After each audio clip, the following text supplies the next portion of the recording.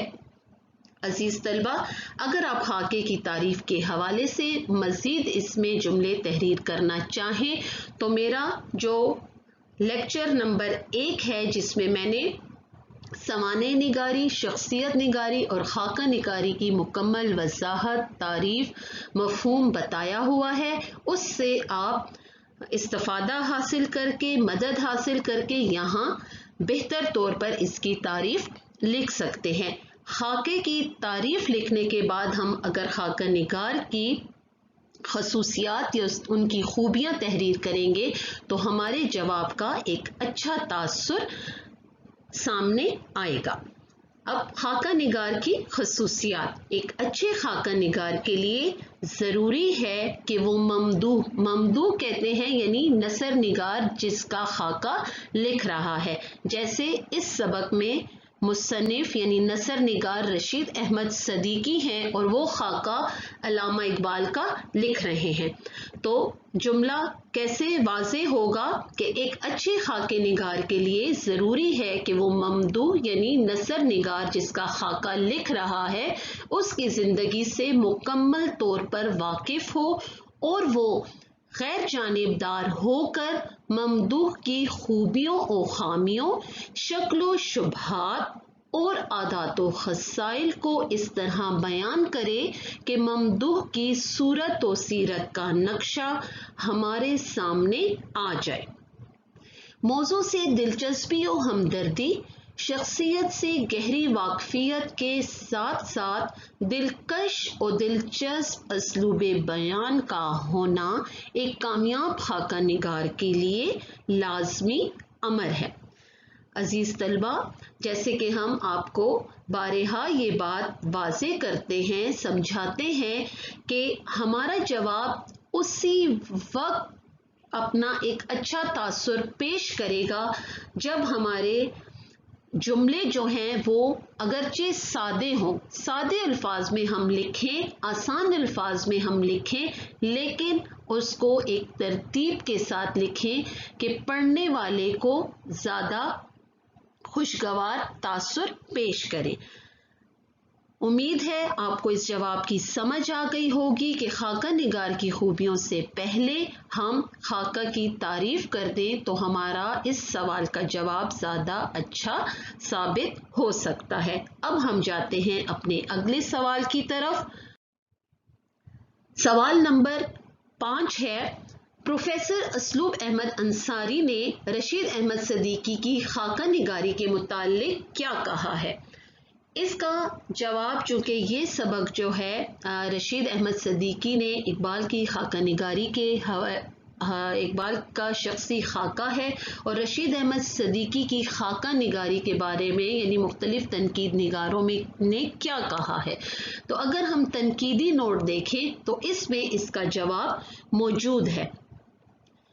اگر ہم سبق کے حوالے سے کوئی بھی سوال کا جواب لکھنا چاہیں تو ہم اس کا اس طرح آغاز کریں گے کہ پہلے ہم سبق کا نام، اس کے بعد مصنف کا نام، اور اگر ہم اپنے جواب کو زیادہ بہتر انداز میں لکھنے کی کوشش کریں کہ ہمارا جواب اوروں کے مقابلے میں، دوسرے افراد کے مقابلے میں زیادہ اچھا تاثر پیش کرے اور ہم ممتحن سے زیادہ نمبر لے سکیں تو ہم اس میں مزید باتیں ڈال سکتے ہیں. جیسے سبق کے نام کے بعد ہم لکھیں گے، سبق کا نام اقبال لکھ لیا، اس کے بعد ہم کہیں گے ماخوذ از، یعنی یہ سبق کہاں سے لیا گیا ہے، تو یہ سبق ان کی کتاب میزان نثر سے لیا گیا ہے. پھر اس سبق کی حیت کیا ہے، اس کی حیت یعنی صنف کیا ہے، وہ خاکہ ہے، مضمون ہے، کیا ہے، تو یہ سبق جو ہے وہ خاکہ ہے. اس کے بعد ہم لکھیں گے مصنف کا نام رشید احمد صدیقی. تو رشید احمد صدیقی کی ادبی حیثیت کیا ہے؟ نثر نگار ہیں، نظم گو شاعر ہیں، کیا ہیں؟ تو وہ نثر نگار ہیں اور ہمارے نصاب میں ان کا خاکہ شامل ہے تو ساتھ میں نے خاکہ نگار بھی لکھ لیا۔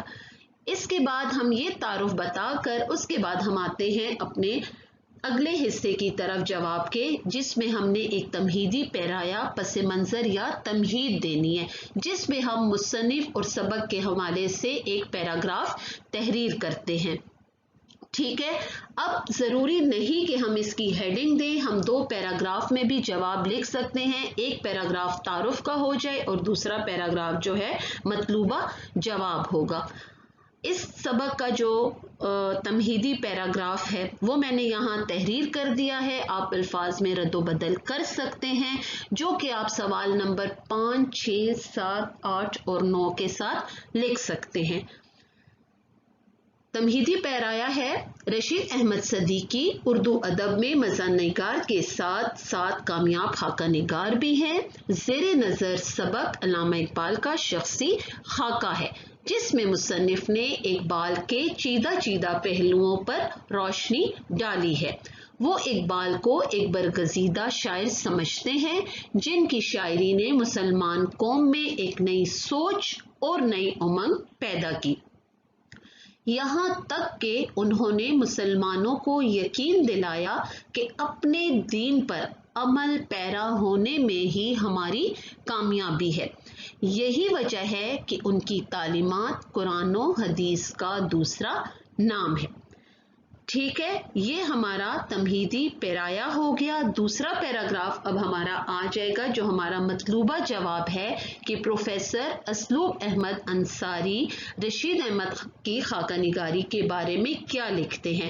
تو اس کے بارے میں ہم لکھیں گے، آپ کتاب کے صفحہ نمبر 26 پر دیکھیں، جہاں کہ یہ تحریر لکھی گئی ہے وہ آپ نے یہاں لکھ لینی ہے۔ ساتھ میں پھر بھی آپ کی آسانی کے لیے پڑھ لیتی ہوں۔ پروفیسر اسلوب احمد انصاری رشید احمد صدیقی کی خاکہ نگاری کے بارے میں لکھتے ہیں، رشید احمد صدیقی کی نظر میں جو گہرائی، نقطۂ نظر میں جو اعتدال، اشیاء اور انسانوں کے ناپنے میں جو جامعیت اور دانائی پیدا ہو گئی ہے، اس کی جھلکیاں ان کے مرقعوں میں جگہ جگہ نظر آتی ہیں۔ اس پر مستند ان کے اسلوب بیان کی ندرت اور رعنائی ہے، جو انہیں اپنے ہم عصروں میں منفرد اور ممتاز مقام عطا کرتی ہے۔ عزیز طلبہ، امید ہے کہ آپ کو اس سوال کا جواب بھی صحیح طور پر سمجھ آ گیا ہوگا۔ اب ہم جاتے ہیں اپنے اگلے سوال کی طرف، جو کہ ہے سوال نمبر 6۔ سوال نمبر 6 ہے، بقول مصنف علامہ اقبال نے جب شاعری کا آغاز کیا تو اس وقت مسلمانوں کی کیا حالت تھی؟ جواب ہم نے اس کا اسی طرح تحریر کرنا ہے۔ سبق کا نام اقبال ماخوذ از میزان نثر، ہیئت یا صنف کیا ہے؟ خاکہ ہے۔ مصنف کا نام رشید احمد صدیقی، ادبی حیثیت نثر نگار یا خاکہ نگار۔ پھر ہم آتے ہیں اپنے تمہیدی پیرایا کی طرف۔ وہ پیراگراف لکھنا ہے جو میں نے آپ کو سوال نمبر 5 میں تحریری طور پر لکھوا دیا ہے، وہ آپ نے اس سے پہلے لکھنا ہے، اور اس کے بعد اگلا پیراگراف جو ہے آپ نے مطلوبہ جواب تحریر کرنا ہے کہ اقبال نے جب شاعری کا آغاز کیا تو اس وقت مسلمانوں کی کیا حالت تھی۔ تو وہ میں آپ کے سامنے پڑھ لیتی ہوں۔ مصنف کے خیال میں جب اقبال نے شاعری کا آغاز کیا تو مسلمان قوم زوال کا شکار ہو کر مایوسی کی زندگی گزار رہی تھی۔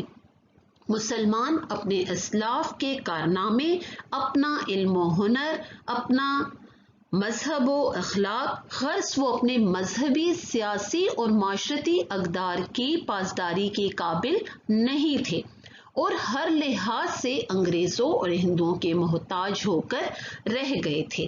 انہی حالات کو دیکھتے ہوئے اقبال نے اپنی شاعری کے ذریعے مسلمان قوم میں چھائی ہوئی مایوسی کو ختم کر کے نئی روح اور نئی سوچ بیدار کرنے کی ہر ممکن کوشش کی۔ عزیز طلبہ، اب ہم اپنے اگلے سوال کی طرف چلتے ہیں۔ سوال نمبر 7، بقول مصنف علامہ اقبال نے وہی باتیں کی ہیں جو قرآن و حدیث میں ہیں، لیکن جب ایک علامہ اقبال وہی باتیں اپنے اشعار میں کرتے ہیں تو ان کا لوگوں پر اثر کیوں ہوتا ہے؟ عزیز طلبہ، آپ میرے اس سبق کے حوالے سے جو پہلا لیکچر ہے جس میں نے سبق کا خلاصہ پیش کیا تھا اس کو آپ غور سے سنیں اور اس کا مکمل جواب اس میں بھی موجود ہے۔ اس کے علاوہ آپ کتاب کے صفحہ نمبر 29 پر موجود پیراگراف نمبر 2 کو بھی پڑھ لیں اور ان دونوں کو ملا کر آپ اپنے الفاظ میں ایک اچھا سا جواب یہاں تحریر اپنے پاس کر سکتے ہیں۔ طریقہ وہی ہوگا کہ سبق کا نام، ماخذ، حیت یا صنف، مصنف کا نام اور ادبی حیثیت آپ لکھ کر جواب کا آغاز کریں گے۔ پہلے آپ نے تمہیدی پیرایا لکھنا ہے، جو میں نے بتایا وہ لکھیں یا آپ اپنے الفاظ میں لکھیں، مفہوم ایک ہونا چاہیے، اور اس کے ساتھ ساتھ صفحہ نمبر 29 سے بھی آپ استفادہ حاصل کر کے اپنے الفاظ میں اسے لکھ سکتے ہیں۔ اب ہم آتے ہیں اپنے اگلے سوال کی طرف۔ سوال نمبر 8 ہے، علامہ اقبال نے انسانی زندگی کا کیا مقصد بتایا؟